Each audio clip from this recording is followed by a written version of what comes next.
Have you ever had one of those nights where everything went wrong, and yet something beautiful happened anyway? Tanisha Harmon stepped out of the black SUV, her heels sinking into a shallow puddle as thunder rolled overhead like a warning shot. Rain poured like it was personal. Her $2,000 trench coat clung to her body, her silk blouse soaked through. The valet took one look at her and flinched. She didn't flinch back. "Get the bags inside," she said, voice clipped but even. Inside the lobby of the Rainier Plaza Hotel, the chandelier sparkled, but the tension around the front desk crackled louder than the lightning outside.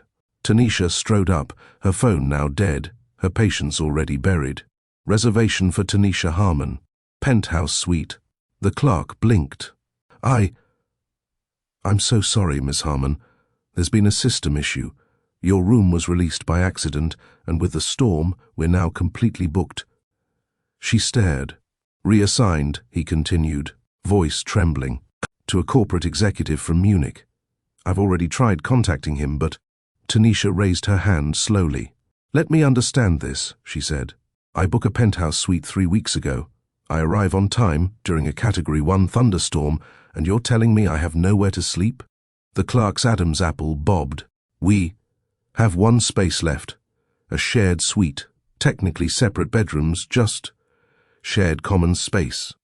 The other guest is a male, ex-military, clean record, polite." Tanisha tilted her head.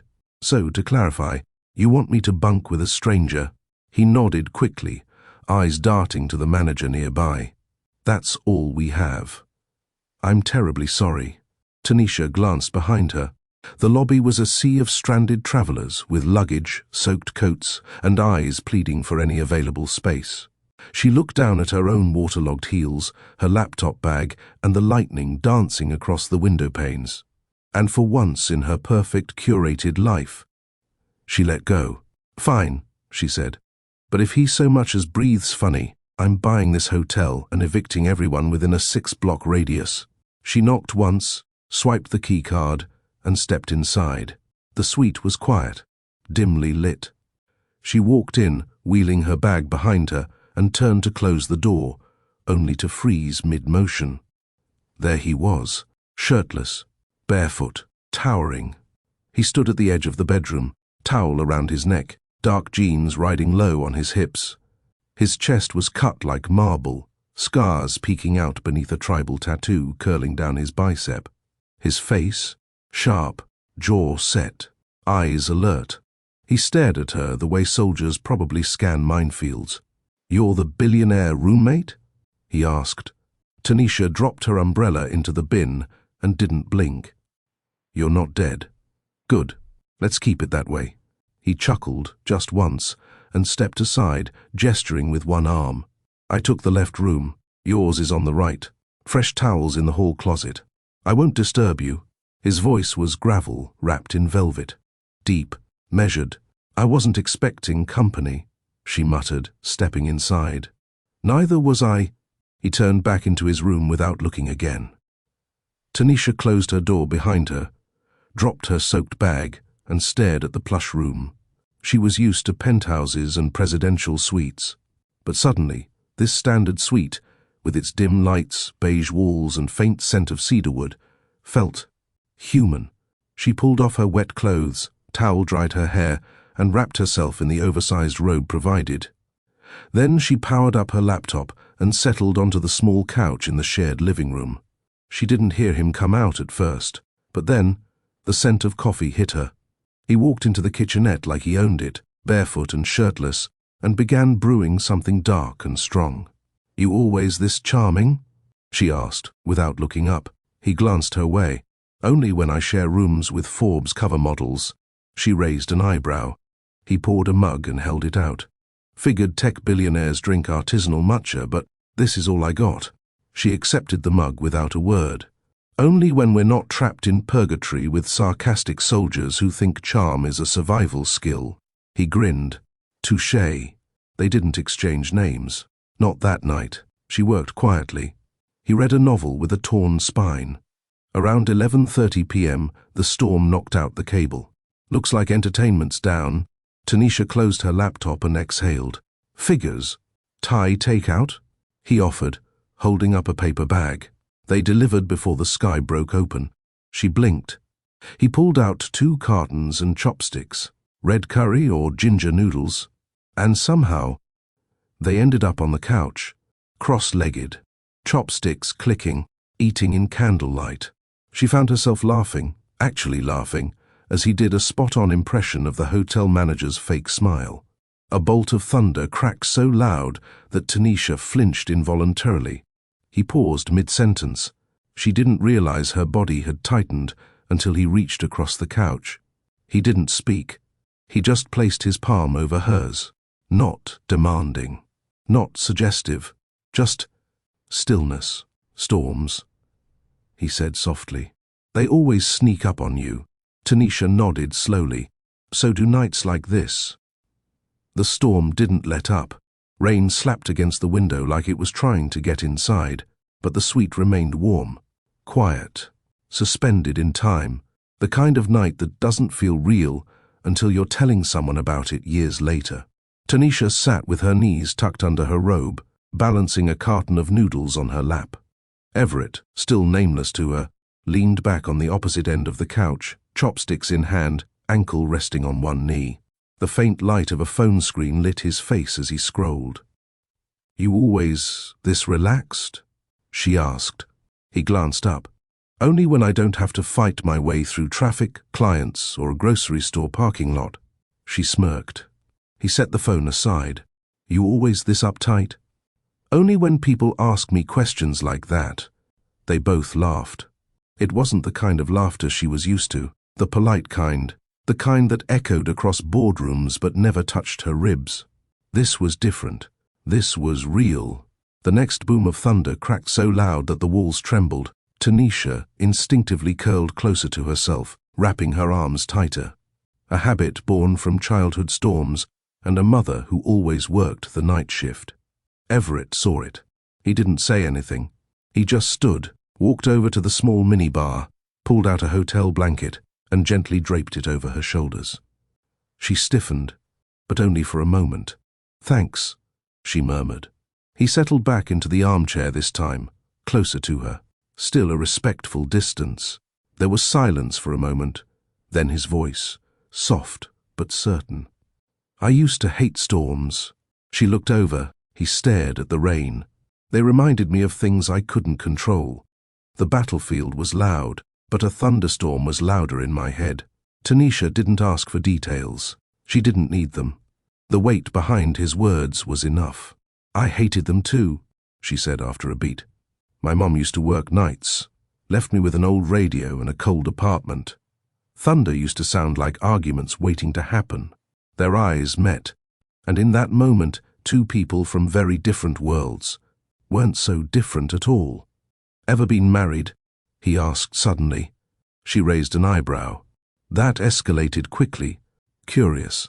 You're not wearing a ring, but you carry yourself like someone who's had to hold more than her heart together." Tanisha exhaled slowly. "No, I married my company. It cheats on me with investors, but at least I get the tax benefits." Everett chuckled. "That's dark. I like it." She set the noodle box aside. "What about you?" He hesitated. "Once. For 2 years. She couldn't handle what I brought back from the war." Silence. Then Tanisha leaned back, arms folded. "You know what's funny?" "What?" "You're the first stranger I've talked to like this in, maybe forever." He looked at her. "Same." The power flickered once, then went out. The suite dimmed until only the flickering glow of stormlight bounced across the walls. Tanisha stood slowly. "Well, that's inconvenient." Everett grabbed his phone and turned on the flashlight. "I've got emergency lights in my gear. Give me a sec." He disappeared into his room, returning moments later with a small tactical flashlight that lit the space with a soft white hue. She watched him work, noticed how steady his hands were, how prepared he seemed, even in chaos. "You always this capable?" she asked. He grinned. "You always this impressed?" She rolled her eyes, smiling despite herself. They ended up back on the couch. Blankets, flashlight set in a glass tumbler like a DIY lantern. You ever regret it? She asked. What? Serving. He paused. Not for a second, but I regret what I lost afterward. Tanisha nodded. She understood that kind of loss. Not from war, but from power. From climbing so high that everyone else starts to look like ants. Even the people who once mattered. Sometimes I wonder who I'd be if I wasn't running a company, she whispered. Or being someone's headline, or someone's envy. He didn't answer, but the way he looked at her, without expectations, without greed, was answer enough. They didn't plan to fall asleep on the couch. But at some point, Tanisha leaned her head back, eyes drifting, and Everett, seated beside her, watched her breathing slow. Lightning flashed, illuminating her face. Strong jaw, smooth skin, eyes closed like she hadn't rested in years. He reached to adjust the blanket over her shoulder, and then her eyes opened. They stared at each other. Something charged hung in the air. Not lust, not even romance. Something older than that. Recognition. Without a word, she reached up and touched his face. He didn't move. And when she kissed him, it was soft, almost unsure, like she was asking a question and hoping for yes. He answered. The sun peeked through the storm-streaked windows. Rain still pattered, but gentler now, like the sky had exhaled. Tanisha stirred in the hotel bed, the unfamiliar scent of cedar and sandalwood on her pillow. She turned slowly. The other side of the bed was empty. Everett was gone. She sat up, heart lurching. Then, on the edge of the nightstand, a note, folded once, blank outside. Inside, nothing. Just a hotel towel, neatly folded on the couch. Just silence. She stood under the hot shower longer than necessary, letting the water rinse away the memories of last night, except she didn't want them gone. She dried off, dressed, and left with no goodbye. No last name, no number, no idea what his life was. Just a memory etched into her skin and, though she didn't know it yet, something far more permanent. What would you do after sharing a vulnerable night with a stranger, only to wake up and find them gone? Have you ever had a once-in-a-lifetime moment with someone, but never learned their name? Tell us in the comments. Like this video if you've ever loved, lost, or wondered what if. Chicago. Monday, 6:15 a.m. The wheels of the private jet touched down smoothly at Midway Airport, but Tanisha Harmon felt anything but grounded.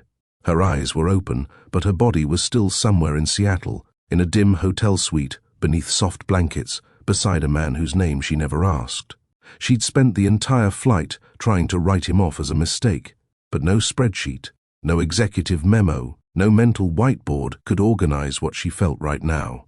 And that terrified her more than any boardroom crisis. As the jet rolled into its hangar, her assistant Saad was already waiting on the tarmac with an umbrella, coffee, and 3 iPads. You're 3 hours early.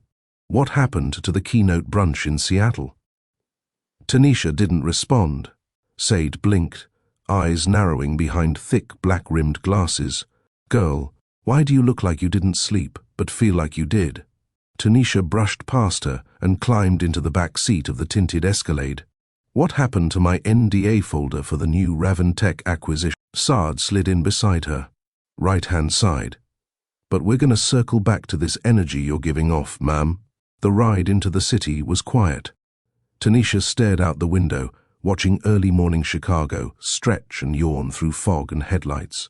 Every bump in the road made her stomach tighten, not from illness, but from memory. His hands, his voice, his stillness. She didn't even know his full name. Just Everett. She could still hear his voice in the way the wind hummed between traffic lights. By 8 a.m., Tanisha was back inside the Tech Trust Tower, floor 38, private elevator, espresso already steaming on her desk. She slid back into her identity like a glove. Tailored, perfect, untouchable. But something had changed.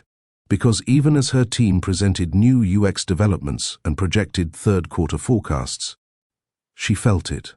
That ache, that whisper in the back of her mind, asking, what if that night meant something more?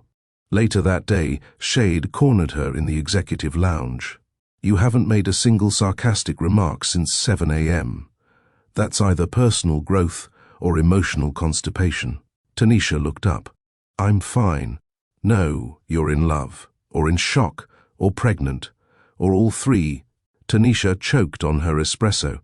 I'm kidding, Sade said, then paused. Unless I'm not. Tanisha stared at her.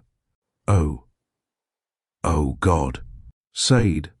Tanisha, she whisper-shouted. Tell me you did not just confirm you had thunderstorm baby-making with a man whose last name you don't know. Tanisha groaned and buried her face in her hands. I didn't plan for it, okay? It wasn't some rebound or itch. I don't even know how it happened.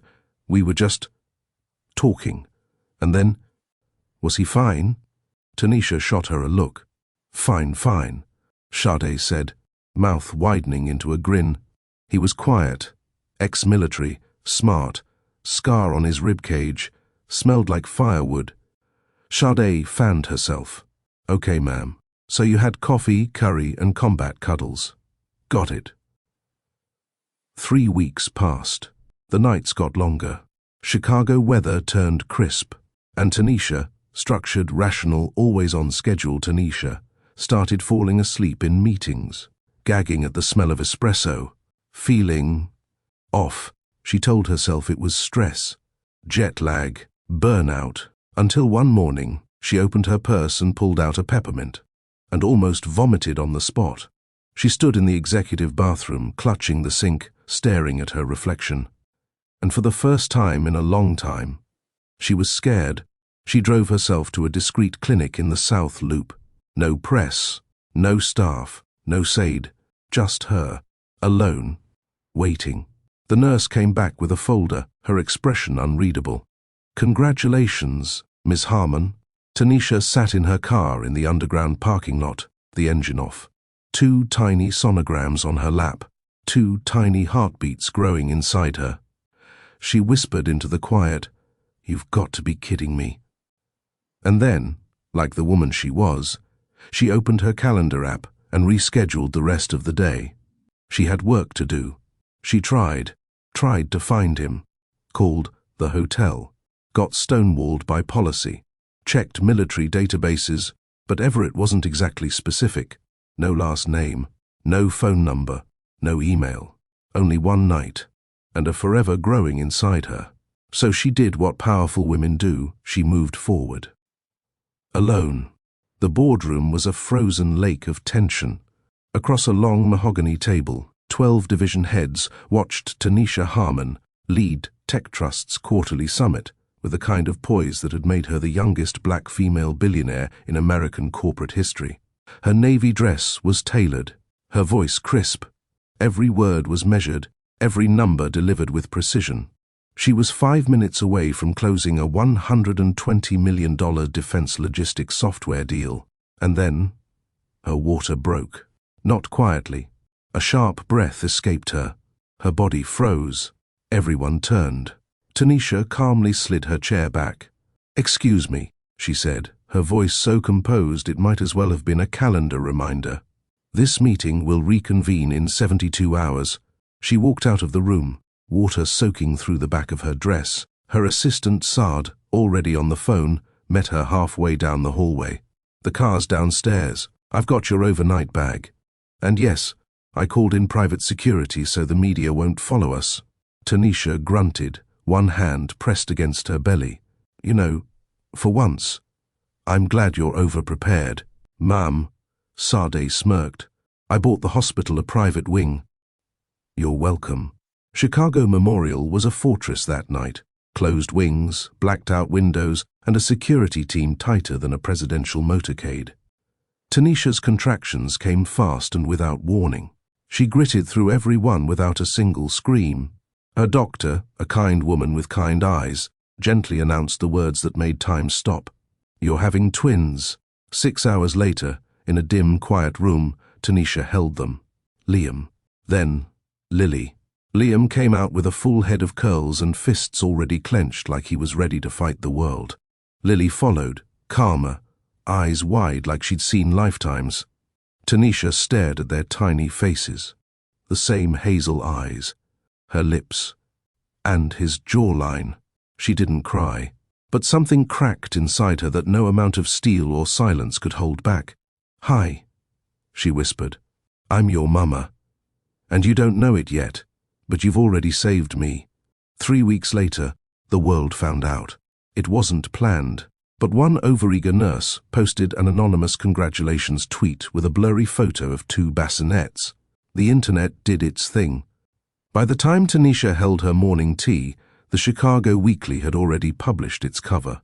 Tech Queen welcomes twins billionaire Tanisha Harmon, breaks silence with surprise birth. The article didn't mention Everett. How could it? She still didn't know his last name. Everett tossed the newspaper across the kitchen table. His roommate Herbert looked up from his cereal. "You okay, man?" Everett didn't speak for a moment. Then, slowly, he picked up the paper again and turned it around. There she was. Tanisha, standing at the steps of a private clinic, baby carriers in both arms, a navy trench coat, sunglasses. The headline, sharp as lightning. But it wasn't the caption that punched him. It was the babies, Liam and Lily, 2 perfect little faces, staring at the camera. With his eyes, Everett's voice dropped to a whisper. "That's her, Hotel Storm Nighter?" Herbert asked. Everett nodded. "And those kids, they look like—" "Yeah," Everett said, already grabbing his keys. "Yeah, they do." It wasn't hard, not when you really tried. She was a billionaire, a public figure. She gave speeches, led panels, owned a downtown high-rise. But when Everett showed up at Tech Trust Tower, the security detail was ready to escort him out. Until Sade walked by. She froze mid-step. "You," she whispered, eyes wide. "You're Storm Night guy." Everett took off his cap. His voice was quiet. "I think I'm their father." Tanisha was reviewing prototype specs when Said's voice crackled through the intercom. "I know you're going to kill me, but there's someone here you need to see." She didn't have time for cryptic messages, but the moment her door opened, she knew. Everett stood there, hands in his jacket, eyes never leaving hers. Tanisha's grip tightened around her coffee cup. Her breath caught in her throat. "Everett?" He took 1 step closer. "We need to talk." They sat outside, on the private terrace overlooking the city skyline. Chicago was chilly, but Everett didn't seem to notice. He held a photo of the twins in his hand, an image from the press. Tanisha watched him. "I didn't plan to leave that morning," she said, "but I didn't know how to find you."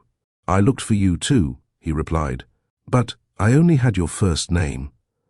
And a thunderstorm, silence fell. Then softly, he said, "You meant something to me." Tanisha's voice was barely a whisper. "I didn't want to believe that night could matter, but it did."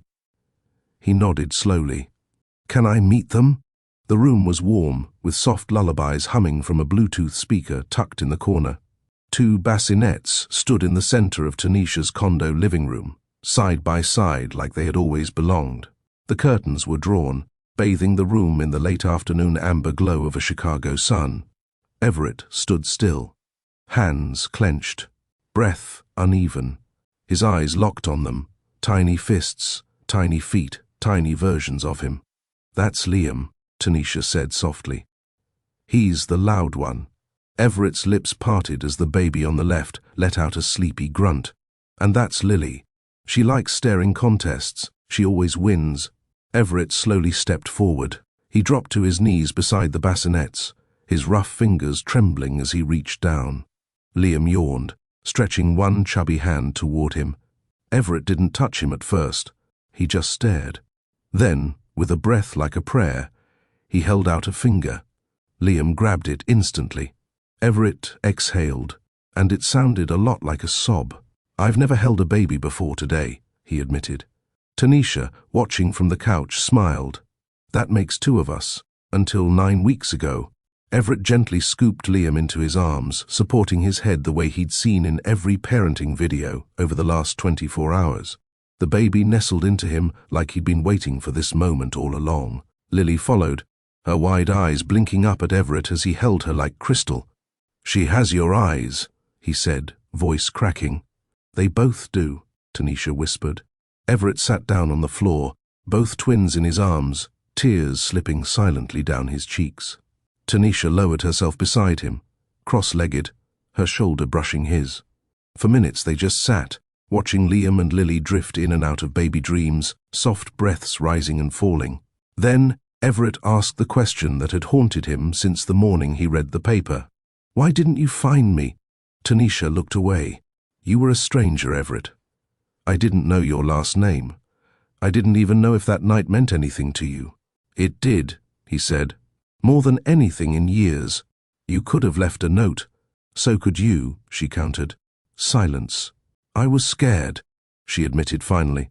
"I've run companies, been on magazine covers, sat on G7 panels, but nothing prepared me for the idea of raising twins, alone." He looked at her. "You're not alone anymore." Later that evening, after Everett had left for the night, promising to return the next day, Tanisha stood over the bassinets in silence. Saad appeared behind her, barefoot, holding 2 warm bottles. "So," she said, handing one over. "Storm Night has a name now." Tanisha nodded. "Everett. He the real deal?" Tanisha paused. "He's present. He showed up. No questions, no drama." Saad sipped her tea. "That's half the battle, girl. The other half, letting him stay." Back in his modest apartment, Everett stood in the kitchen with a beer he never opened. Herbert sat on the couch, scrolling. "So, you're a dad," Herbert said. Everett nodded. "Twins. Man. You went to Seattle for a logistics job and came back with 2 heirs." Everett cracked a smile. "It doesn't feel real." "You gonna be around?" Everett didn't hesitate. "Every day. If she'll let me." Everett stood outside Tanisha's condo at exactly 8 a.m., wearing a freshly ironed polo, jeans, and a nervous smile. His hands held a white box of mini muffins, a pack of baby wipes, and the jitters of a man who'd YouTubed how to hold twins at least 20 times overnight. The door swung open before he could knock. Tanisha stood in joggers, a tank top, her hair up in a pineapple puff. No makeup, no heels. Just her. And she had never looked more beautiful. She blinked. "You're early." Military habit. "Can I come in?" She stepped aside. By 8:25 a.m., Everett was elbow-deep in Liam's first diaper of the day. "I think this thing just growled at me," he muttered. Tanisha laughed from across the room. "Just don't make eye contact with the mess. That's when they attack. You could have warned me. And missed this performance? Absolutely not." It took him 3 wipes, a mini panic attack, and Lily's judgmental stare from the bassinet. But he did it. He even high-fived Liam, who immediately peed on him in response. "Welcome to fatherhood," Tanisha grinned. Everett stayed the whole day. He read Brown Bear in his deep baritone. He made bottles. He changed diapers. He learned how to bounce Lily without jostling her curls. And Tanisha? She watched. Not because she didn't trust him, but because she wanted to. There was something healing about seeing a man stay when he could have run. Something softening about hearing the twins' laughter because of someone other than her. That night, after the twins had been bathed and fed and tucked in, Tanisha poured 2 glasses of ginger tea. They sat on the balcony, a soft breeze sweeping the scent of warm earth through the air. "You're good at this," she said. Everett raised an eyebrow. "Parenting or tea drinking?" "Both." They clinked glasses. He sipped, then exhaled. "I was terrified, you know, holding them, like I'd break something I didn't deserve to touch." "That's how I felt the first night too," she admitted. "I just had to fake being unbreakable." "That's your specialty." She looked at him. "No, it used to be. But right now, I just want to feel." Everett sat forward, elbows on knees. "I'm not perfect, Tanisha. I've made mistakes. I've seen things no human should. I can't promise a picket fence or a picture-perfect future, but I can promise I'll show up every day for them, for you, if you'll let me." She said nothing for a while. Then, slowly, she reached for his hand. "Start by showing up tomorrow. Let's see what happens after that. From her perch in the hallway, Saad watched them through the glass door. She wasn't eavesdropping, not officially. But when your boss starts smiling like that, you get curious. She snapped a photo of Everett holding both twins on his chest earlier. Then she texted it to her best friend with the caption, "Storm night, Daddy. Might just be endgame." Tanisha sat at her desk 2 days later, running financials for a new venture. She looked up from her screen and caught Everett, asleep on the couch, Lily curled on his chest, Liam tucked at his side. She stared for a long moment. Then she whispered, "Maybe I'm not alone anymore." Chicago, 7:45 a.m. Everett stood on the L train platform, wind slapping his collar as the brown lines screeched toward him. A battered copy of the Chicago Weekly was tucked under his arm, creased, dog-eared, and reread more times than he could admit. Tanisha Harmon, on the cover, twins in her arms. His twins. He stared ahead at the city skyline, once just concrete and neon to him. Now somewhere in that skyline was his children, breathing, living, cooing, unaware that their father was finally coming for them. The train pulled up. He stepped on, and didn't sit. It had only been days since Tanisha let him into her world, into the nursery, the balcony, the rhythm of bottles and lullabies. But Everett still replayed the moment Lily blinked up at him like she'd always known his face. How Liam, fussy and full of fire, quieted in his arms. And how Tanisha hadn't shut him out, not completely. "You're not a guest," she had whispered. "You're their father. Act like it." So he had. He'd bought books, watched tutorials, texted Said for diaper tips and swaddling hacks. He'd filled a notebook with scribbled parenting notes like he was training for deployment, because in some ways he was. Only this battlefield was domestic, emotional, unforgiving. Across the city, floor 38 of the Tech Trust Tower buzzed with activity. Tanisha walked through the main hall in an ivory suit, heels muted against the custom Italian flooring, her mind far away. She'd just ended a morning call with Singapore investors and hadn't heard a word. Her assistant Sade trailed behind her, iPad in hand. "Board wants a second look at the fourth quarter outreach campaign," Sade said. "Also, your calendar for Friday. Baby wellness check at 9:30, followed by Everett's application meeting at 11. "Application?" Tanisha asked, pausing. "You told him to meet with HR about becoming Liam and Lily's emergency contact. He booked it immediately." Tanisha nodded absently, resuming her pace. Saad squinted. "You okay, boss?" "I'm fine." But Saad wasn't convinced. Everett stepped off the train and into the business district. It wasn't his world. Not really. But something about it didn't feel foreign anymore. Maybe because his future now lived in a corner penthouse at the top of the tallest building on the block. He looked up and exhaled. Here we go. The front desk at Tech Trust was glossy, sterile, expensive. The receptionist blinked up at Everett like he'd grown out of the carpet. "Do you have an appointment?" "Everett. I'm here to see Sade Obiora or Tanisha Harmon." "I'm sorry, we don't." "He's good," came a voice from behind. Saad emerged from the elevator, black slacks, gold earrings, and a folder under her arm. She gave the receptionist a once-over. "He's the father of the twins, the CEO's twins." The woman's jaw dropped. Everett offered a polite nod. Sade led him into the executive lounge. The walls were lined with fresh orchids and framed patents. Everett kept glancing at them, like they might explode. Sade handed him a black folder. "Custody, emergency contact, medical proxy rights. All the boring legal stuff you'll need to sign." Everett looked up. "So, she's really letting me in?" Sade folded her arms. "She's letting you try." A beat passed. "You hurt her, Everett," she added, "not just by disappearing, by existing only in memory while she raised 2 kids alone for 9 months. She never even said your name until 2 weeks ago." Everett nodded slowly. "I don't blame her. I'd hate me too." Shad's eyes softened. "Then maybe, don't make her regret letting you back in." That afternoon, Everett arrived at the condo with a bag of essentials and baby-safe thermometers, a box of Tanisha's favorite ginger cookies and two tiny custom onesies. With Storm Maid embroidered on the front, he knocked gently. The door opened. Tanisha's face was tired, but soft. "You brought cookies?" "And gear. I Googled everything they said I didn't know." She blinked, then stepped aside. "Come in." The twins were napping in their swings, gentle music humming. Tanisha stood at the kitchen counter, sipping tea, while Everett rinsed a bottle. "You don't have to try this hard," she said suddenly. He looked up. "Yes, I do." She frowned. "Because you think I'll push you out again?" "No," he replied, "because I didn't do anything for 9 months. And I don't get to skip chapters." Tanisha set down her tea. "That's the most honest thing anyone's ever said to me."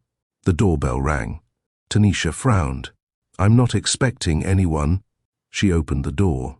A woman in a slick blazer and patent heels stood smiling. "Hi, Ms. Harmon.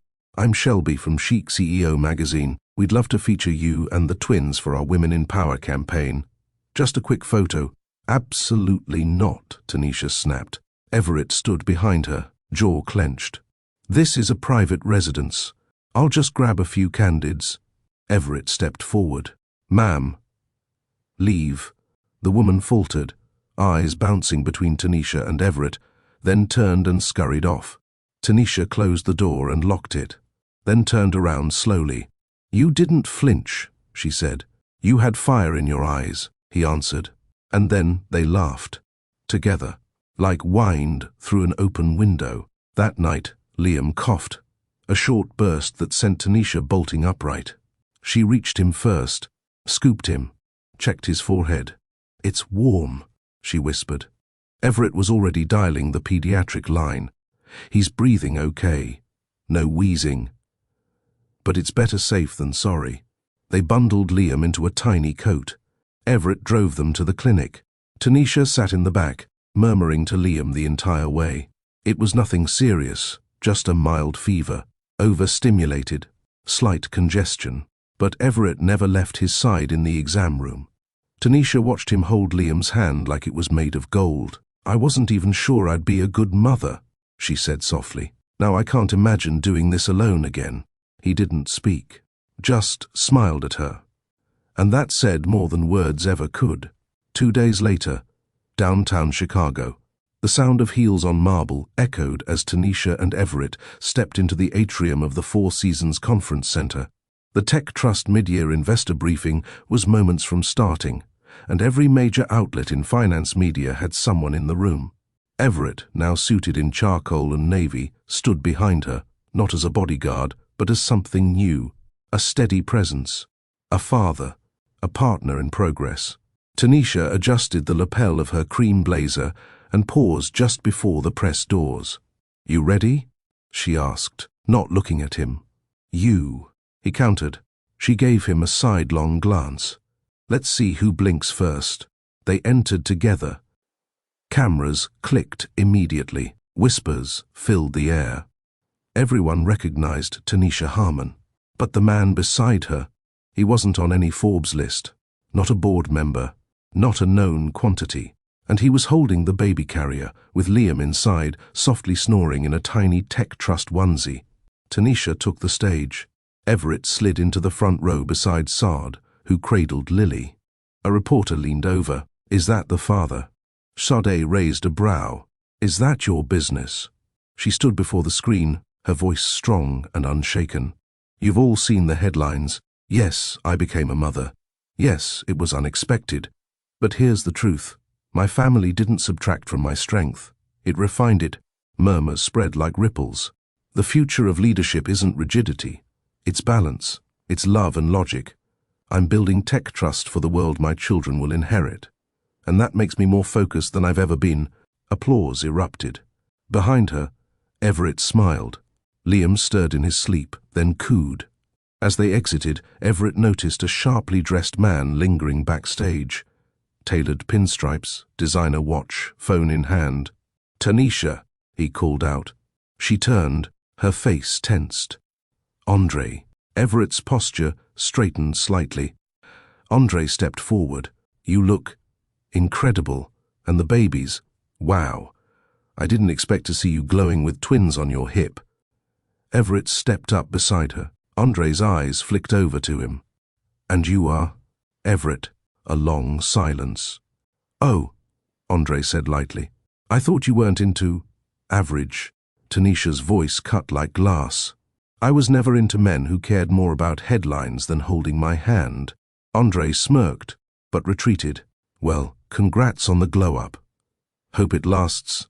Everett didn't say a word, but he didn't need to. He was still standing there. Back at the condo, Tanisha kicked off her heels and collapsed onto the couch. Everett carried both twins into the nursery and returned with ginger ale and a warm compress for her neck. He was your ex, Andre? Yeah. Harvard grad, VC-funded hotshot. Loved my ambition, until it outgrew his ego. Everett sat beside her, resting the compress gently behind her neck. He seemed smug. He always does. He used to call me intense. Said no man would ever stay. He was wrong. Tanisha didn't speak for a moment. Then she leaned over, head on Everett's shoulder. You stayed. The next morning, Tech Trust's PR line blew up.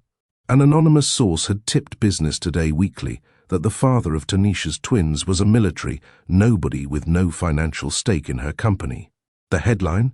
Storm Night strikes again. Is CEO Tanisha Harmon too smart for this man? Tanisha read it on her phone while breastfeeding Lily. She didn't flinch. Sade stormed in. We need a formal statement, a correction, or a cease and desist. Tanisha held up a hand. We don't respond to baseless insecurity. Still, you sure you're okay with the world calling him beneath you? Everett entered the room just then, burping Liam over his shoulder. Tanisha looked over at him. Then back at Sade. They're not calling him beneath me. Then who? Tanisha gave her a smile. Themselves. That night, Everett sat on the balcony, cradling a cup of lukewarm tea. Tanisha joined him with a blanket wrapped around her shoulders. That article, he said quietly. It wasn't wrong. I'm not in your world. I never will be. Maybe not, she replied. But you're in mine. That matters more. He looked at her. People are watching you, judging you. You could lose respect, endorsements, influence. I'd rather lose fake respect than lose you. That silenced him. She reached over, slid her fingers into his hand. You don't need to be powerful, Everett. You just need to be present. You sure? She leaned in. Stay. Prove it. The next weekend, Tanisha took a rare full day off. They picnicked in Lincoln Park, under the fall trees, surrounded by leaves and laughter. No suits, no phones. Just them. Everett lay on the blanket with both twins curled on his chest. Tanisha sat cross-legged beside them, watching a family she never expected to have form like constellations across a sky she used to navigate alone. As the sun dipped low, Everett whispered, You ever wonder if the storm was divine interference? Tanisha looked at him. No, she said. I know it was. Sunday morning, 6:18 a.m. The city hadn't woken up yet, but Everett had. He sat in the nursery, barefoot, wearing a faded grey tee and navy sweatpants, with Liam dozing against his chest and Lily curled in the crook of his left arm. The twins had fallen asleep during the bottle handoff at 4:45 a.m., and instead of returning them to the crib, Everett just held them. Not because he had to, because he wanted to. Because these two tiny humans, who looked like him, breathed like him, yawned like him, were the first things in his life he wanted to build around, not escape from. Across the hall, Tanisha stirred in bed. She reached instinctively for the baby monitor and saw the glow of Everett's back, steady, rocking. She watched for a while, eyes soft, breath still. She'd fought so hard to carry everything alone. Now, for the first time in a year, her house felt like a home with more than one set of shoulders carrying the weight. She closed her eyes again. This time, she actually slept. By 9 a.m., Everett had made pancakes, bathed the twins safely and without soap in their eyes, dressed them in matching onesies, and was dancing with Lily on his hip to Marvin Gaye in the living room. Tanisha walked in and froze. He spun slowly, holding Lily gently by the waist like she was floating. She squealed with laughter. He looked up and smiled. "Good morning." Tanisha folded her arms. "What's all this? Soulful Saturday, upgraded to Sunday edition. And who appointed you DJ Daddy?" "Liam," Everett said seriously. "He has great taste, strong preference for old-school Motown." Tanisha shook her head, smiling despite herself. Later, while folding baby laundry, she caught herself watching him again. Not in judgment, not in caution, in admiration. Everett had gone from ghost to guardian in less than 2 weeks. No panic, no praise-seeking, just presence. And her heart, once concrete and steel, was beginning to remember what softness felt like. "So," Sade whispered, as they watched Everett spoon-feeding Liam mashed banana later that day. "You two, you know." "No," Tanisha said. "Not yet. Maybe not ever. He slept over last night, though. To help. For the twins." "I'm just saying, boss. I've never seen you let a man operate the dishwasher in your kitchen." Tanisha looked down. "I haven't either." She didn't recognize the number, but she answered out of habit. "Tanisha." The voice made her skin crawl. "Andre, why are you calling me?" she said flatly. "Because I saw the interview," he replied. "You and him, the kids, the narrative." "There is no narrative." "There is now. You look like a charity case. You're letting some ex-military orphan into your empire. What does your board think? What I do with my life and my family is none of your concern. Just remember, investors don't bet on women who get distracted." Tanisha hung up without a word, then blocked the number. Everett pushed the stroller slowly through the park. The twins were cooing, wide-eyed at the trees. A woman jogging by slowed down. "They yours?" Everett looked up, surprised. "Yeah," she smiled. "Lucky babies." He watched her jog away, then looked down at Liam and Lily. "Nah," he said quietly. "I'm the lucky one." That night, over baked salmon and garlic couscous, Tanisha cleared her throat. "Would you ever consider moving in?" Everett blinked. "What?" "I'm not asking for a relationship. I'm just thinking practically. The twins love you. You're already here half the time. Why not just—" He didn't speak right away, then nodded slowly. "If that's what you want." She looked up. "Is it what you want?" He held her gaze. "I want to be wherever they are. Wherever you are." 3 weeks later, Everett was no longer a guest. His toothbrush lived in Tanisha's marble bathroom now, tucked beside her jade one. His boots rested beside her heels at the entryway, and the twins had started reaching for him even when Tanisha was right there. The condo had changed, not in design, but in rhythm. There was laughter during breakfast, wailing at 3 a.m., diaper pails and burp cloths, and Everett humming lullabies off-key while making midnight bottles. And Tanisha? She'd stopped looking over her shoulder, started sleeping more, started trusting silence again. But peace rarely lasts forever. On a Tuesday morning, while reviewing updated contract clauses with the legal team, Sade entered Tanisha's office looking visibly rattled. "You need to see this," she said, sliding her phone across the table. A video played, grainy, filmed by someone behind a potted plant.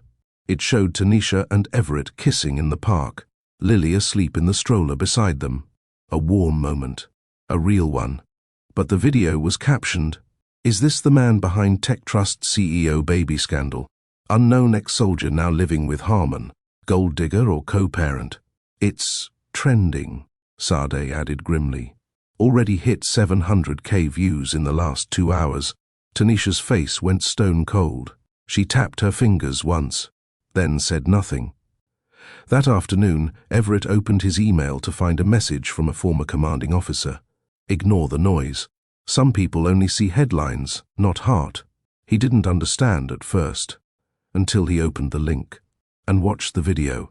His jaw clenched, not from embarrassment, from rage. Not at Tanisha, at himself, for not preparing for this. Tanisha walked through the door with her coat still buttoned. She looked exhausted. Everett stood with a burp cloth over his shoulder, rocking Lily. They didn't speak right away. Then, "You saw it," she said. "Yeah." The board's split. Half of them are backing me. The other half thinks I'm exposing the company to gossip. That it looks unprofessional. Because of me. She said nothing.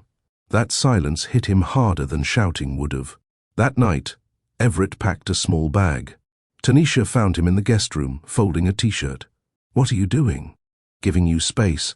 I don't want to be the reason you lose anything." "You're not. You didn't say that earlier. Because I didn't want to say the wrong thing. You could have said, 'Stay.'" Tanisha's voice cracked. "I wanted to." Everett closed the zipper. "But you didn't." He kissed Lily's forehead, whispered to Liam, "Be good, take care of your sister," then walked out the door with the same silence he entered her life with. The moment the door shut, Tanisha collapsed against the kitchen island. The tears came fast, hot, unstoppable. Sade arrived minutes later to find her on the floor. "Boss?" Tanisha looked up, voice hoarse. "I sent him away." She remembered that hotel night again. The Thai food, his steady voice during the thunder, how he'd touched her hand like it was glass. Not something to possess, something to protect. She remembered the softness in his eyes, the warmth of his palm on her belly the night before her water broke. "He's not just their father," she whispered. "He's my peace." Herbert didn't ask questions. He just tossed Everett a pillow and turned down the volume on the game. "You messed it up?" "No." "I protected her. You left, didn't you?" Everett looked away. "She didn't say stay, maybe because she wanted to see if you'd fight for it." Over the next 2 days, Liam refused bottles from anyone but Tanisha. Lily cried herself into a hoarse little rasp every night after 8. Their routine cracked like ice under weight. Tanisha tried to stay strong, but babies don't lie. They knew someone was missing. At the end of the week, Tanisha took the stage at a Women in Tech panel hosted by The Atlantic. Midway through her address, she paused. Then she closed her notes. "Let me tell you what I didn't plan for." The room quieted. "I didn't plan for a man who held my babies at 4 a.m. without asking for credit, who learned how to change a diaper from YouTube videos and asked for co-parenting forms before asking for my heart." Murmurs filled the room. Tanisha met the eyes of every woman in that audience. And I didn't plan to fall in love with someone who wasn't on my vision board, but was exactly what my soul needed. Applause began low, then built. By the time she stepped off stage, the video had gone viral. Have you ever walked away from something good because you were afraid of what people would say? Is love worth fighting for, even when the world doesn't understand it? Drop your story or reflections in the comments. Like if this chapter stirred something in your heart. Subscribe to Mr. Charles Stories. Everett's fists hit the heavy bag in steady rhythm. Whump, whump, whump. Sweat poured down his back, soaked his shirt, blurred the edges of his vision, but the words played louder than his pulse. I didn't plan to fall in love with someone who wasn't on my vision board, but was exactly what my soul needed. Tanisha's voice. He'd watched the clip 20 times. Couldn't look away. Couldn't stop the ache in his chest that grew each time she looked into the crowd and spoke her truth. Because it wasn't just a speech, it was a call. Herbert leaned against the ropes. "So?" She finally said it out loud. Everett stopped the bag, letting it sway. "Yeah. And you're still punching bags instead of kissing the woman?" Everett wiped his brow. "She deserves someone steady, someone who's not always waiting for the other shoe to drop. And yet, you're the only one who showed up for her without asking for anything in return." Everett dropped onto the bench. "I don't want to be a burden." Herbert tossed him a towel. "Brother, you're a home. Stop standing outside of it." Tanisha sat on the nursery floor in her robe, both twins in her lap, flipping through a board book on animals. But her heart wasn't in it. Lily kept glancing toward the front door. Liam kept wiggling for something, or someone, not present. And Tanisha kept checking her phone. No missed calls, no texts. She whispered, "Maybe you meant it, Everett. Maybe you didn't." The doorbell rang. Her heart jumped. But it was only a delivery from Tech Trust. Later that evening, Sade arrived with groceries and a raised eyebrow. You look like someone put your heart in rice after it fell in water. Tanisha tried to laugh, but it came out tired. I said it all, Saad. In public, in front of press, clients, my board. I told the whole world that I love a man who makes mashed banana for your babies and hums Marvin Gaye at 3 a.m. Tanisha nodded. And he's still gone? He probably thinks I don't want him back. Then tell him, girl, you're not waiting on a Hallmark card. This is your life. At 11:17 p.m., Everett's apartment buzzer buzzed. He looked up from his couch, confused, then walked to the door. And there she was, Tanisha, in sneakers, no makeup, hoodie under a trench coat, hair pulled back in a loose bun. She didn't speak, just held up her phone and hit play. It was a video, the twins giggling. Then, Tanisha's voice on top of it. They miss you. I miss you. If you're not home by sunrise, I'll start looking for you all over again. Everett's heart stopped. Then he opened the door. They strolled down his quiet street, hands not touching, but hearts speaking in silence. You didn't have to come here, Everett said softly. I did. I've never chased anyone before. I never had to. So, why now? Because this time, I'm not chasing a man. I'm chasing my family. He stopped walking. Turned to her. You meant what you said. All of it. He exhaled. I'm scared. She nodded. Me too. But we don't have to do it alone anymore. At 5:45 a.m., Everett carried both twins back into the condo in his arms. They barely stirred. Tanisha walked beside him, unlocking the door. Inside, the apartment smelled like lavender and cinnamon. Home. He kissed Lily's head, then Liam's, then turned to Tanisha. You sure? She nodded. I've never been more sure of anything in my life. Sunlight filtered gently through the blinds, casting golden stripes across the nursery floor. Everett sat cross-legged on the rug, Liam in his lap, and Lily clumsily attempting to put a pacifier in his mouth. She missed by a mile, but giggled like she won an award. Tanisha leaned against the doorway, arms folded, watching the man who'd once been a ghost become the center of her children's world. And slowly, hers again. 8:12 a.m. Kitchen. Everett poured almond milk into Tanisha's smoothie glass and slid it toward her. She arched an eyebrow. You remembered? Banana, oat, cinnamon. No chia seeds. I pay attention. She smiled. You've been back 2 days, and already my blender's being bullied. I'm just saying, no baby mama of mine's gonna run on fumes. Tanisha choked on her sip. Excuse me? Everett chuckled. You heard me. Tanisha's phone buzzed with an event reminder.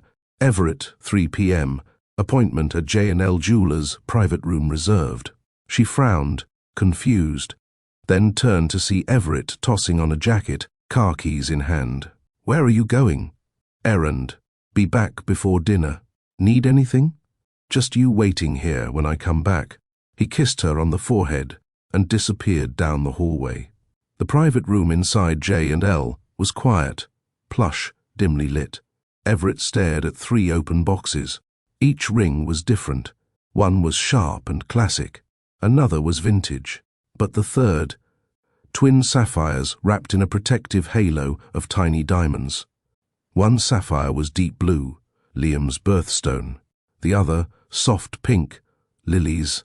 Between them was a single clear diamond, not too big, not too loud, but solid, timeless. That one, Everett said. The jeweler smiled. At the condo, Tanisha had just finished feeding the twins when she noticed something on the kitchen counter. A folder. Inside, legal paperwork.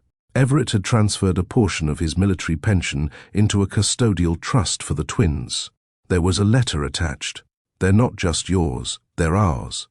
I didn't give them my name, but I'm giving them my everything. Tanisha closed the folder slowly and stared at the skyline. That evening, the 4 of them walked through the botanical garden. Everett carried Lily on his shoulders, while Tanisha pushed Liam in the stroller. A few passers-by smiled at them. One older woman leaned over and whispered to Tanisha, "You look so happy. Don't let the world talk you out of it." Tanisha squeezed Everett's hand. When they got home, Tanisha noticed fairy lights strung across the back patio. A blanket had been laid out. Soft jazz was playing. The twins were asleep, monitors nearby. And Everett? He stood by the table with a small velvet box in hand. "Don't panic," he said quickly. "This isn't a proposal." Tanisha blinked. "It's a promise." He stepped closer. "You gave me the chance to be a father. You didn't have to. I missed the first chapter, but I'm here for every chapter after. This ring? It's not about marriage. It's about partnership, co-parenting, showing up. It's about making sure these two grow up never questioning who stood beside you, even on the hard days." He opened the box. The ring sparkled in the moonlight, subtle, elegant, and full of meaning. "If someday it becomes more, I'll be the luckiest man alive. But tonight, I just want to hear one word from you." Tanisha didn't speak. She reached forward, slipped the ring onto her own finger, then whispered, "Yes." The city was waking, but inside Tanisha's condo, the world was still. Soft baby breaths filled the nursery. The sun spilled golden across the blanket Everett had slept under on the living room couch, except the couch was empty. Tanisha blinked, sat up, and padded quietly into the kitchen. There he was, Everett, shirtless, barefoot, standing at the sink, washing a single bottle, while humming "Ain't No Mountain High Enough." She leaned on the wall and watched. No performance, no awareness, just him, quiet, present, devoted, and suddenly she couldn't breathe. Not from fear, from feeling. Her mind flashed to that thunderstorm night in Seattle. The couch, the candlelight, the way he'd looked at her like she was the most unexpected miracle he'd ever encountered. The way they'd kissed, slow, uncertain, tender. The way she'd left. And now, standing in the doorway of her own kitchen, she realized something terrifying. She hadn't kissed him since, not since the babies, not since reality. The twins were staying with Saad's cousin for the afternoon. A rare break. No board meetings, no diaper changes, just hours. Tanisha poured coffee. Everett stepped behind her, gently rested his hand on her back. "Sleep okay?" "I think so. It's weird not hearing crying every 2 hours. I'll cry if it helps." She laughed, and without thinking, leaned back against him. His chest was warm, safe. They stepped outside together. It was a crisp mid-morning, quiet city hum, birdsong, a sky so clean it didn't seem real. Tanisha wrapped a shawl around her shoulders. Everett poured her a second cup. She looked over at him, really looked. His hair slightly tousled, beard just starting to shadow, eyes tired, but clear, and full of her. They sat, didn't speak for a while. Then Everett turned slightly. "Can I ask you something?" "Anything. Why haven't you kissed me?" She froze. "Since I came back," he added. "You've held my hand, let me hold them, trusted me. But you've never, you know." Tanisha looked down, then said, "Because the first time felt like a mistake. The second time would mean it wasn't." He stared at her. "And now?" She looked at him again. "Now I'm ready for it to mean everything." It was soft. No fireworks, no music, just breath, heat, a decade's worth of emotional armor cracking all at once. His hand cupped her cheek. Her fingers curled against his chest. She kissed him like he was familiar and new, like the answer to a question she never meant to ask. She didn't pull away when he traced her shoulder, didn't flinch when he followed the line of her collarbone, didn't resist when she led him by the hand to her bedroom. It wasn't about sex. It wasn't even about passion. It was intimacy in its rawest form. Two people unlearning pain with each other's mouths. Two bodies telling the truth before their minds caught up. They lay tangled in cotton sheets, breath steadying. No shame, no awkwardness, just warmth, just her head on his chest, his hand tracing patterns on her back. "You good?" he whispered. "Yeah," she murmured. "But if you hum Marvin Gaye again, I might cry." He laughed softly. She smiled. The twins returned home by 7 p.m., gurgling and happy. Tanisha fed them. Everett read them a story. Then, instead of leaving the room, they both stayed, together, all four of them. Lying on the rug, Liam on Everett's stomach, Lily in Tanisha's lap, soft lullabies playing. And for the first time in months, peace wasn't a moment. It was a state of being. The nursery glowed with faint lavender light. Liam stirred in his crib. Lily whimpered softly, but not in hunger, just dreaming. Tanisha stood over them, robe tied loosely, her feet bare against the cool hardwood. Everett entered behind her quietly, wrapping his arms around her waist from behind. "They're still sleeping," she whispered. "So are we," he replied, burying his face into the curve of her neck. Tanisha turned in his arms and looked up. "You staying?" "Always." They kissed again. No hesitation this time. Just home. Everett had started taking early morning shifts with the twins. He kept a calendar on the fridge titled Team Twin Ops. Each task, diapers, bottle warm-ups, tummy time, was assigned like a military schedule. Tanisha teased him for it, but deep down, it made her heart flutter every time she walked into the kitchen and saw 7 a.m. Snuggle Supervision Dad scribbled in Sharpie. That afternoon, while Everett napped with the babies in the nursery, Tanisha stood in the doorway and just watched. His head rested on a pillow beside Liam, one arm curved gently around Lily. His face was soft, mouth slightly parted. He wasn't the Everett from Seattle anymore. He was something deeper, quieter, solid, and so beautiful. She stepped back, closed the door, and leaned against the hallway wall. Then whispered, "I think I love you." She hadn't even told him yet. But she knew. Later that week, Tech Trust's board released a surprise agenda for the next quarterly strategy meeting. Buried in the bullet points, personal conduct and brand alignment. CEO Harmon. Tanisha stared at it.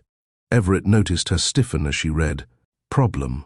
The board wants to talk about me, about us." He nodded.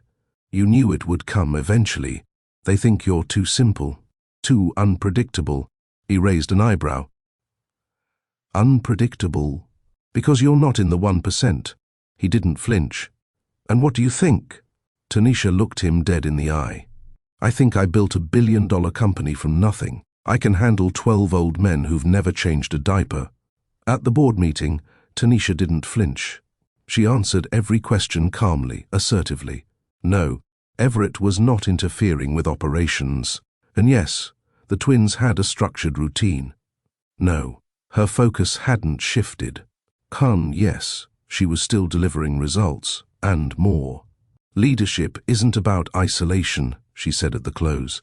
"It's about clarity. Love gave me more of it."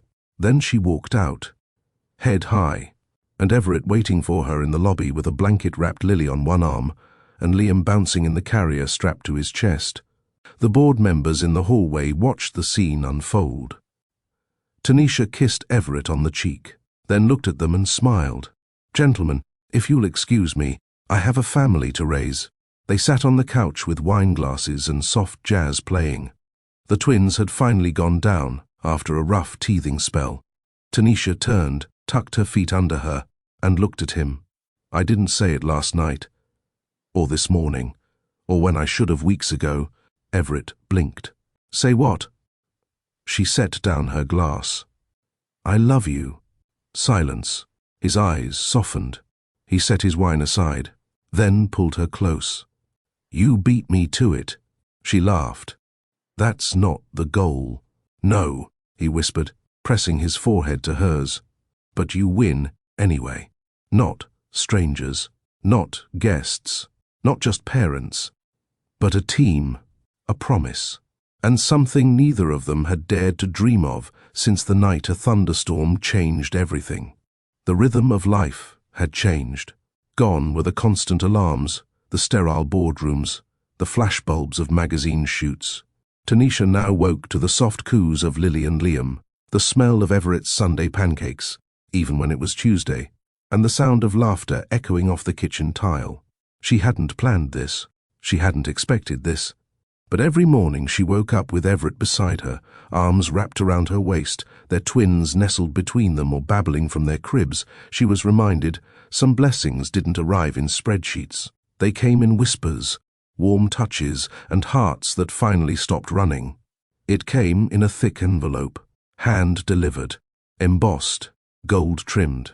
Tech Trust's annual leadership gala, a black tie affair hosted in New York. A room full of journalists, investors, analysts, and every powerful executive Tanisha had ever sparred with on a conference call.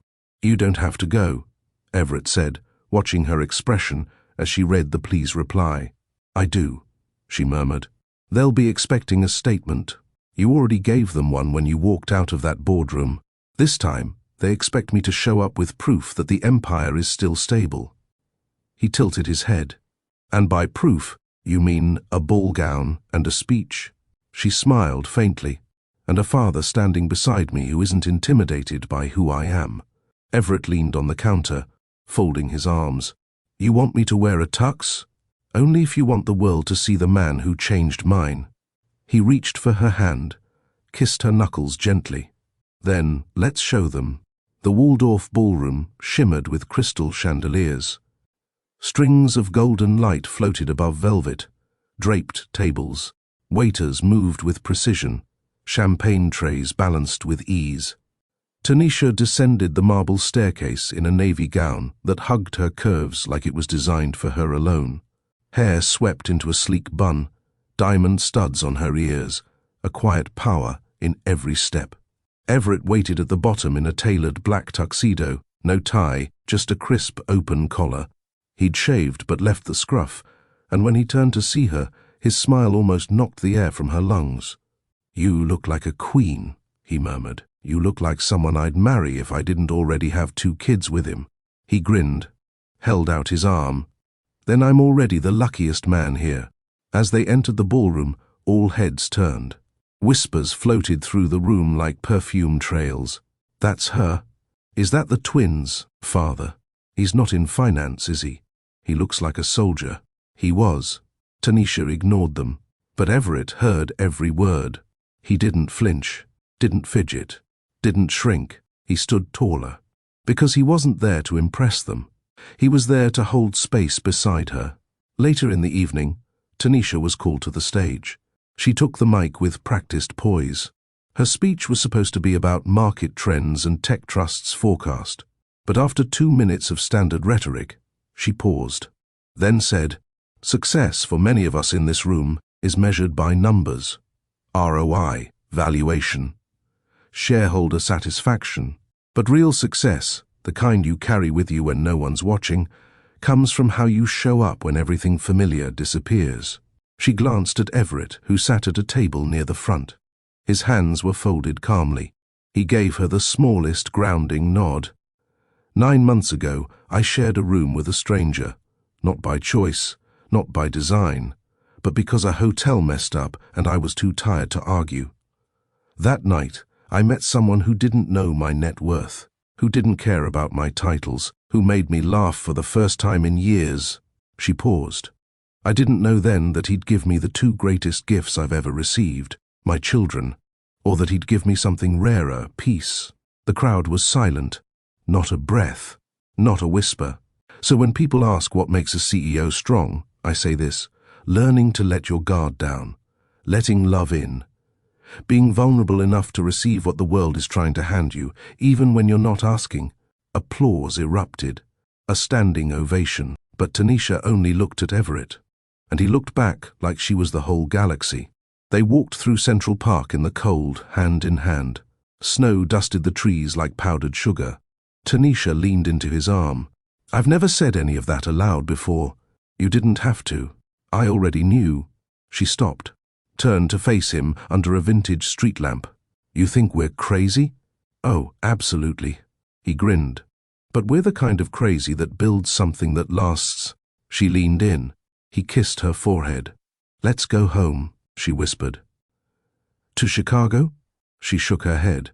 "Wherever we are together, that's home." Back in their Chicago brownstone, the twins squealed when they saw their parents at the door. Liam immediately reached for Everett's watch. Lily demanded to be held by Tanisha, then promptly slapped Everett's cheek for attention. Tanisha laughed. "Your daughter's got attitude. She gets it from her mama." They exchanged a look, and 1,000 conversations passed in silence. Love, real love, was messy, loud, exhausting, but it was theirs. The backyard hadn't changed much, at least not in design. The old oak tree still leaned slightly toward the fence. The cobblestone pathway still twisted like a ribbon between the garden beds, but it felt different now, because now it echoed with the sound of children's feet. With Lily's giggles as she chased Bubbles, with Liam's squeals as he ran after their golden retriever, Pluto, who'd instantly claimed the kids as his own.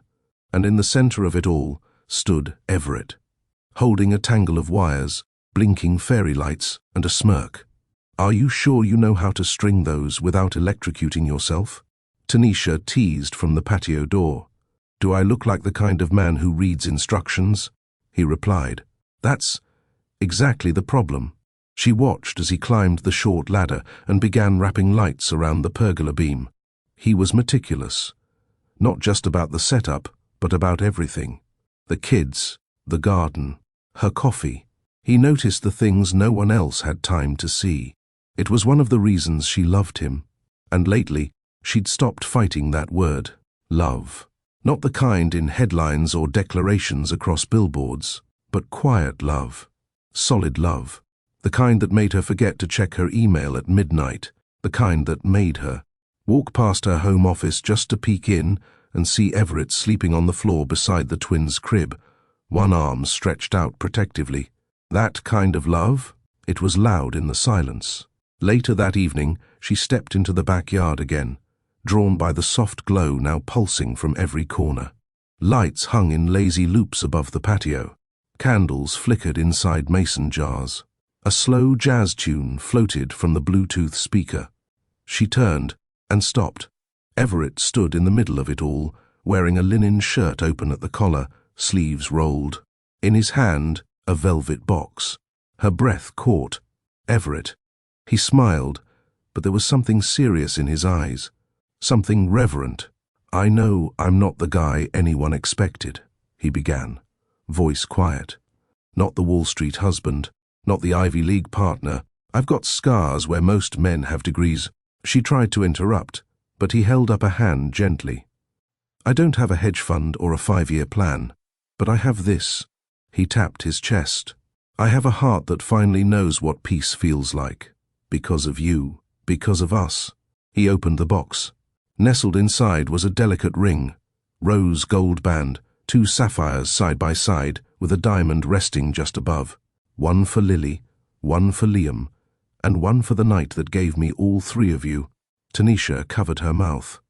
Tears filled her eyes. He stepped forward, kneeling, not because tradition demanded it, but because some moments deserved the humility of being eye-level with destiny. "I'm not asking you to change who you are," he said. "I love exactly who you are, and I don't need a ceremony to make us real. But I want one, because I want the world to know what I already feel every time I hold you at night." A pause. "Tanisha Harmon, will you marry me?" It was quiet, the kind of quiet that fell right before everything shifted. And then, she nodded, through tears, through laughter. "Yes," she whispered. "Yes, Everett. Yes, 1,000 times." He slid the ring onto her finger as the twins, miraculously awake from their nap, rushed into the yard with Sade close behind, filming and sobbing silently. Liam clapped. Lily spun in place. And under fairy lights and the late summer sky, Tanisha kissed him with everything she hadn't known how to say for years. They lay side by side on the patio lounger, wrapped in a shared blanket, the twins asleep in the nursery. "Did you plan that whole speech?" she murmured. "Only the part where I said your name right." She laughed. "You nailed it." He turned, his hand brushing over hers. "I meant every word. You're not just my kid's mother. You're my safe place." She rested her head on his chest. "And you're the only man who's ever made me feel like I could breathe without proving myself first." They stayed like that for hours, not talking, just listening to the wind, The backyard was alive with light and laughter. Fairy lights twinkled like stars trapped just for them. Children's laughter mingled with soft jazz and the sweet scent of jasmine. Tables were set with warm candlelight, elegant place settings, and platters of Tanisha's favorite foods: roasted chicken, fresh salad, honey-glazed carrots. But the centerpiece was not the food. It was the family. Friends, family, colleagues, faces from every chapter of their lives, gathered under a tent festooned with white roses and soft fabric. Aaliyah and Aaron, Tanisha's closest friends and the twins' godparents, helped orchestrate the day. The children ran and played, their smiles wide and full of joy. Sade beamed, filming every moment with a phone tucked beneath her scarf. Everett stood beside Tanisha as the music shifted to a gentle piano melody. He looked at her, eyes shining with a mixture of nervousness and deep love. Everett cleared his throat, stepping forward. "This didn't begin as love," he said, voice steady, "but it grew into something stronger." He paused, looking at Tanisha. "Something truer." He reached into his pocket and pulled out a ring, a new one, simple and elegant, symbolizing their journey. "For Liam and Lily, who taught me what it means to be a man.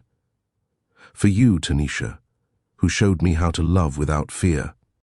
Tanisha's eyes welled as she took the ring. He slid it onto her finger. They faced each other, hand in hand. "Tanisha," Everett began, "I vow to be the man who stands with you, through storms and sunshine, to be patient when the road gets rough, to celebrate every joy and hold every sorrow. I promise to love you and our children with all that I am." Tanisha smiled through tears. "Everett, I vow to let you in when my walls get high, to trust the man who has proven his heart again and again, to cherish the love born from unexpected moments, and to walk with you forever through all of life's seasons." They kissed softly, a seal on promises made. Under soft fairy lights they swayed, slow, tender, close. The twins, sleepy now, nestled in the arms of their godparents. The world shrunk until it was just them and love. Later, as the crowd mingled, Tanisha spoke quietly with Saad. "Do you know what this day means?" Sade smiled. "Yes. It means you won." Tanisha nodded. "It means love doesn't need perfect timing or perfect plans. It means healing comes when you're brave enough to open your heart. It means family isn't just blood, it's trust, growth, and the courage to say, 'I'm here.'" That night, under the stars and the gentle hum of the city, Tanisha whispered to Everett, "This didn't begin as love, but it grew into something stronger, something truer, something worth every step." Everett kissed her forehead, and together they looked ahead, to all the tomorrows still waiting. If this story touched your heart, please like, comment, and subscribe. Tell us below, what does love mean to you when it grows through storms? Share this story with someone who needs hope. Thank you for being part of Mr. Charles Stories. Until next time.